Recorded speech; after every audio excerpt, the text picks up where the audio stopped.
Hey guys, welcome back to Chasing Mania. For those of you who are new, my name is Andy J, and this channel we talk about all things bipolar.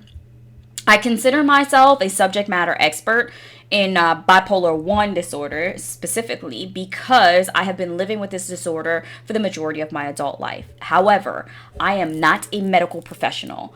Everything that is said on this channel are my views and mine alone, with the exception of a few guests here and there. But none of the topics or information that we discuss is meant to substitute any medical professional opinion. So don't go out and say, oh, I saw on Chasing Mania, blah, blah, blah, and tell your doctor you're jumping off meds or whatever it is. I am not a medical professional, and I want to put that disclaimer out there. You are best served by the professionals. Stay on your care plan, but we'll talk about all things bipolar from my perspective. So with all that, I want to talk today about this website. I saw this list. It's like 25 things that only someone with bipolar disorder would understand. And I'm like, oh, okay, I'm curious to see like what comes up of that. So the first one is you can tell when you had a manic episode by looking at your credit card bill. Okay, I really do relate to this one. Anytime I go manic, I just obsess over something, and whatever it is, like, I'm going to spend all my money on it. I remember the last time, it wasn't the last time, it was the last serious mania that I had. And mania, it can disrupt your life, it really does, and that's how you know the difference between like hypomania and mania, which is a topic for another day. But anyways, I was in full mania, and at that time, my now ex-husband was in the hospital, and I wasn't getting any sleep. And I decided that I was going to pick up a craft or a hobby. And that hobby was knitting. And I've never knitted before, like, or knit before. Is that what's the past tense? Knitted, knit? Anyways, I've never done that before. And I decided, hey, I'm going to be like a world-class championship knitter. And I probably spent $400 on yarn and needles, and I still have half of it, and I was just knitting and knitting and knitting all day. That's all I could think about was knitting. I would go to bed, think about knitting. I would wake up, think about knitting. I go to the bathroom, think about knitting, and it was like, I gotta knit. And for whatever reason, I was like, yeah, I'm gonna enter these contests, and I'm gonna throw out all my clothes so I can knit everything new. So it's not just like an obsession. It's something that's just, you know. So yes, I can relate to like knowing that I went through mania because I checked my credit card bill. All right, so the next one is, even though you live on your own, it often feels like you're waking up with a stranger. Yeah, definitely feel this one. I always make a joke with my friends that I never know what mood I'm going to wake up in the morning. It's not really a joke, but it's the truth. And I tell people that all the time. Like, you hit me up, as soon as I wake up, it's a 50-50 chance that I'm in a good mood. You know, it's a crapshoot. It's not situational. It's not anybody else. It's just a part of it. So it's like, I don't really know what to tell you guys. Some of my friends have learned to text me first in the morning, like, hey, how's it going? And depending on my answer will determine if they actually give me a call or not. But this one is so true. Let's see. You have so many racing thoughts you should be a NASCAR analyst. Okay, yeah, I get that. I mean, I hate when somebody tells me, like, don't stop overthinking.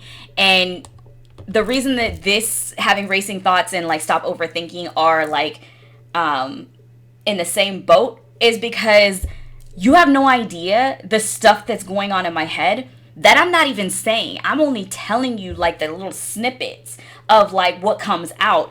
Like everything that's in my head is like a mile a minute. Like I seriously can go through 750 scenarios in 5 minutes and go through like the whole laundry list of like good, bad, pros, cons, like everything. Like that, my brain just does not shut off, which is why like I'm so exhausted at the end of the day.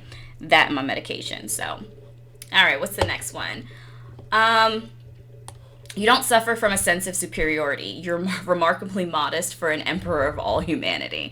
All right, so yeah, this happens when you're in mania. And yes, I do get that feeling. Every last one of us thinks that we are the kings or queens of the world and we cannot die.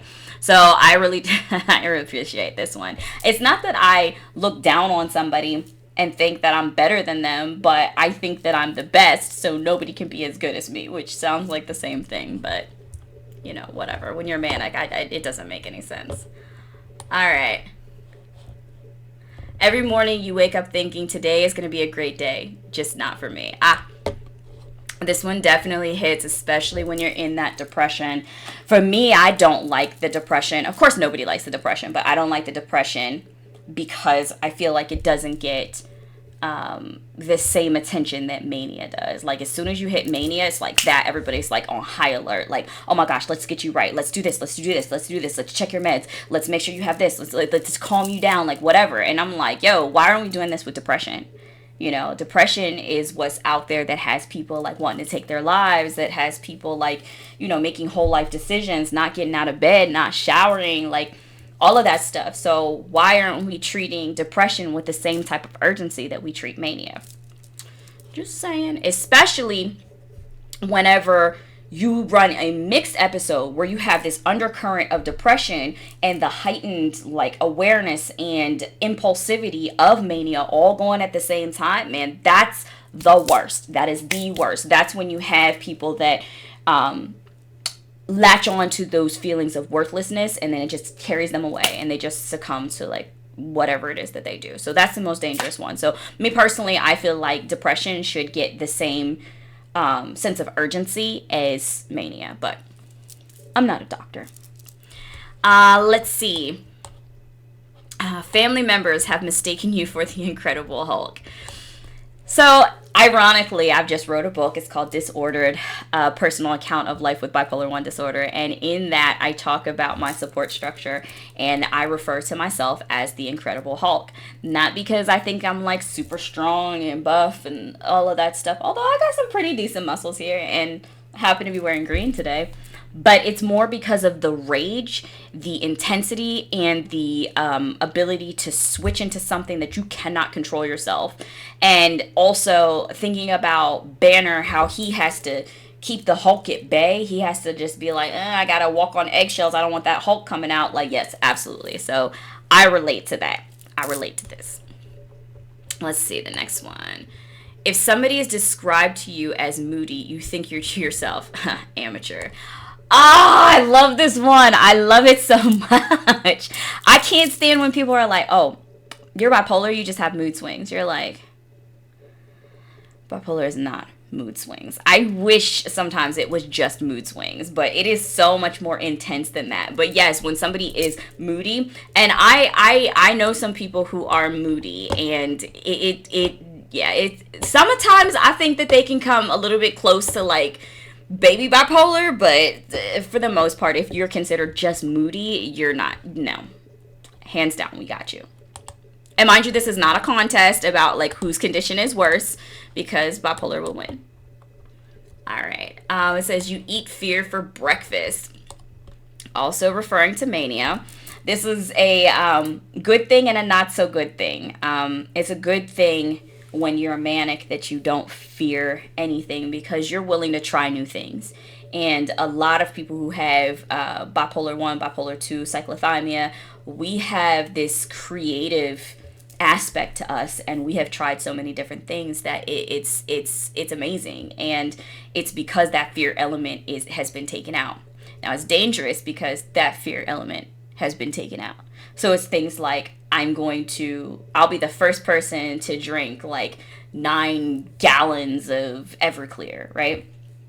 And for those of you who don't know what Everclear is, it's pretty much drinking paint thinner. But we fear nothing, so we're going to try something, and it doesn't matter how risky it is. It's like we feel like we can't die. Like, there is the knowledge of death, and there is the knowledge that we are not infinite in this body, but we still, it's like, whatever, it's not going to happen to me. And so that's where that danger part comes in. So I definitely get that. Let me see. Your cat would describe you as the aloof and needy one. Ugh. Okay, so yes, I have a cat. Well, had a cat. Had to give her to my mom because of life circumstances and everything. But yeah, definitely. Like, sometimes I'm like, oh, my cat, she's so moody and doing her little thing or whatever. And then sometimes she looks at me like, chick, have you checked in the mirror? So yeah, I feel that one. All right, what's the next one? Your psychiatrist spends so much time balancing your mood, she has a side job as a professional juggler.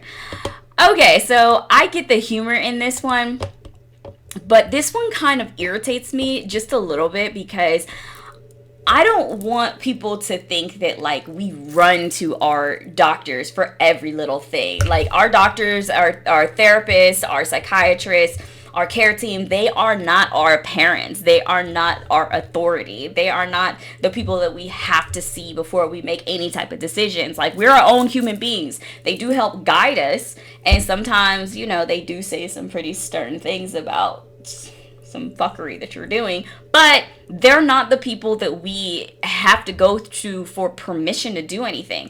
I hate when I get an idea or something's going on in my life and somebody says, "Oh, have you talked to your therapist about it?" Like, why would I do that? She's not paying for it. Like, this is not her life. I mean, if it's an idea that's going to change my whole life, then maybe I have, maybe I haven't. But, you know, I don't think that a lot of people understand the relationship between our care team and ourselves. So, all right, on to the next one.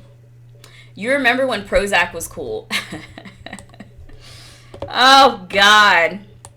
I feel like every single one of us who has dealt with a bipolar diagnosis, it's actually very common for us to have been diagnosed with something else first. Very common.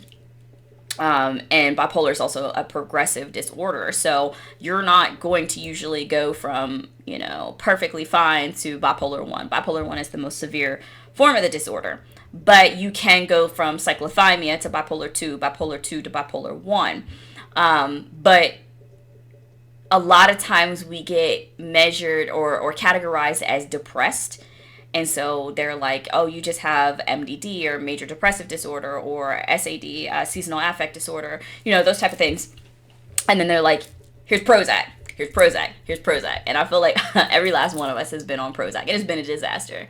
The reason that this happens, though, is because bipolar is determined by the mania. Like, depression, but your mania determines, are you cyclothymic? Are you bipolar 2? Are you bipolar 1? So it really depends on the mania. But let me also remind you what's going through our heads in mania. We can't die. Nothing's going to happen to us. Why the hell am I going to the doctor? So I get it. So yeah, almost all of us have tried Prozac. Okay, when you're down, you watch America's Most Wanted and cry out, why does nobody want me? Oh, this one kind of hits home. This one kind of hits home because I had a whole situation yesterday where I melted down because somebody said something to me, and it had nothing. It did have something to do with me, but it didn't at the same time. It had something to do with them, and I internalized that, and I literally cried for like 2 hours, like, nobody wants me, nobody loves me, nobody wants me. And it really wasn't that serious, but you try telling me that. Like, it happens. It really does. I go through my phases, and mind you, I have a very loving, caring family and support structure in my life, and they reassure me every single day that I am loved and I am beautiful and wonderful, and, you know, even though I have my shit, that I am very welcome in their life. So yeah, this one definitely hit home. And for my loved ones who are watching this who know exactly what the situation is, yeah, my bad. I'm better now. All right. Next one. Your depressive spells make you forget, which is a shame because if you thought about your manic stages, it might cheer you up. Yeah, memory loss. I don't necessarily think that it's the depressive spells that make me forgetful. There's a lot of things that I forget just as a part of this disorder, as a side effect of some of the medications, as a side effect of some of the treatments that I've had.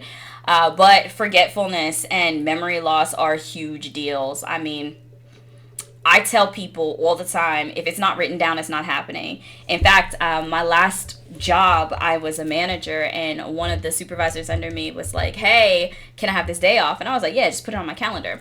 And he didn't put it on my calendar, and so that day comes, he's not at work, and I'm just like, yo, where are you? He was like, I'm in Minnesota. And I'm like, what? He was like, oh shit, like, you weren't kidding. But yes, I was not joking. So I tell people, if it's not written down, it's not gonna happen. So all right, we're gonna do one more of these, and This one is, you wonder how someone who feels so empty can put on so much weight.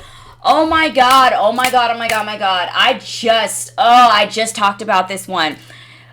There's so many, especially the antipsychotics, right? It's not so much the antidepressants, it's the antipsychotics. Actually, it's both of them, but whatever. It's like, I haven't changed anything in my life, and then I step on the scale and it's 10 pounds. Like, what? Now, I will say that I have succumbed to my Seroquel munchies. I really have. I'm just like, it doesn't matter. Every single night I'm going to get the munchies. It's just a side effect of Seroquel. I have tried oranges. I have tried like, oh, I'm just going to have some cabbage, or I'm going to have a vegetable or something. No, it doesn't matter. It's not going to satiate me. It is not going to make me happy. I have to have snacks. I have to have something sweet. So in my bed, which I'm looking at right now, in my bed, I always wake up with like random wrappers of like candy. So I have like Mike and Ike wrappers. I have Oreo wrappers. I have Swedish Fish.